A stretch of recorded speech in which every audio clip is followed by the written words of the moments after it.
Kala ko dati yung buhay namin puro lang kamalasan, kasabay ng pagpasok ko sa mundo ng paangasan. Pero ayos lang kasi ito ang gusto kong lakaran. Nagulat sila nung biglang lumipad yung akala nilang basahan. Teka muna, dahan-dahan, wag masyadong malakas. Pumuputok na sa loob kasi maraming palabas. Baka meron dyang galit pero hindi lang nila malabas. Hindi kasi ako makasarili kaya pati sila hinila pataas.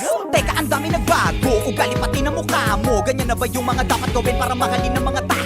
Sa bagay sanay ka naman, no respeto daw kahit pa ba. No, kung gusto nyo ng respeto, tanungin nyo na sila kung magkano. Huwag magpapaapekto, kala mo perfecto. Lalo pag nagsalita na yung mga yak, kala mo walang depekto. Samantalang ako, ginawa ko lang lahat ng ito ng puro diretsyo. Habang ikaw kailangan may siraan ka para lang makaasenso. Para ka lang chismosong, ginawan na lahat ng kwento. Isa kang kupal na manunulat, ya puro ka lang imbento. Tinapakan, inangasan, sinabihang umalis na lang ako rito. Nilabanan, hinayaan, kaya ngayon ako na ang bago paborito. Titirahin nyo ko si Balong lang nagdala. Huwag kayong mag-alala, meron din kaming dala. Ganyan naman yung mga ulule, mahilig mangumpara. Nagpapanggap na malawak ang utak, makitid pala. Tanga ka, halatang talangka ka talaga. Kung ako'y guro na awa lang, kaya ka nakapasa. Kala mo lang matalim na kulang ka pa sa tasa. Tumitira ng mabilis, naiintindihan ka ba? Simulan ko na to kung paano mamumana para bumakat sa mga tao. Kaya ko tumira kasi diba tinitira mo ko noong mga panahon na wala akong nakikita sa malayo. Pero di ko tinigilang mga bayo. Ngayon ay naging malinaw na malabo, pero di nyo makikita ang nakatago.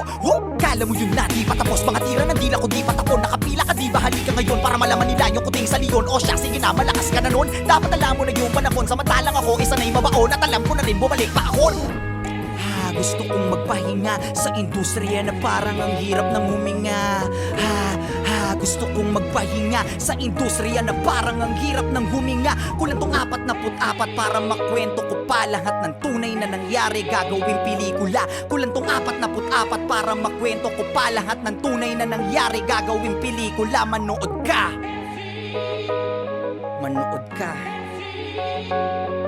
Kala ko dati yung buhay namin puro lang kamalasan, kasabay ng pagpasok ko sa mundo ng paangasan. Pero ayos lang kasi ito ang gusto kong lakaran. Nagulat sila nung biglang lumipad yung akala nilang basahan. Teka muna, dahan-dahan, wag masyadong malakas. Pumuputok na sa loob kasi maraming palabas. Baka meron dyang galit pero hindi lang nila malabas. Hindi kasi ako makasarili kaya pati sila hinila pataas. Teka, ang dami nagbago, ugali pati na mukha mo. Ganyan na ba yung mga dapat gawin para mahalin ng mga tao? Sa bagay sanay ka naman, no respeto daw kahit pa ba. No, kung gusto nyo ng respeto, tanungin nyo na sila kung magkano. Huwag magpapaapekto, kala mo perfecto. Lalo pag nagsalita na yung mga yak, kala mo walang depekto. Samantalang ako, ginawa ko lang lahat ng ito ng puro diretsyo. Habang ikaw kailangan may siraan ka para lang makaasenso. Para ka lang chismosong, ginawan na lahat ng kwento. Isa kang kupal na manunulat, ya puro ka lang imbento. Tinapakan, inangasan, sinabihang umalis na lang ako rito. Nilabanan, hinayaan, kaya ngayon ako na ang bago paborito. Titirahin nyo ko si Balong lang nagdala. Huwag kayong mag-alala, meron din kaming dala. Ganyan naman yung mga ulule, mahilig mangumpara. Nagpapanggap na malawak ang utak, makitid pala. Tanga ka, halatang talangka ka talaga. Kung ako'y guro na awa lang, kaya ka nakapasa. Kala mo lang matalim na kulang ka pa sa tasa. Tumitira ng mabilis, naiintindihan ka ba? Simulan ko na to kung paano mamumana para bumakat sa mga tao. Kaya ko tumira kasi diba tinitira mo ko noong mga panahon na wala akong nakikita sa malayo. Pero di ko tinigilang mga bayo. Ngayon ay naging malinaw na malabo, pero di nyo makikita ang nakatago. Kala mo yun na di patapos, mga tira ng dila ko di patapon. Nakapila ka di ba, halika ngayon para malaman nila yung kuting sa liyon. O siya, sige na, malakas ka na nun. Dapat alam mo na yung panahon, samantalang ako isa na'y mabaon. At alam ko na rin bumalik pa ako. Gusto kong magpahinga sa industriya na parang ang hirap ng huminga.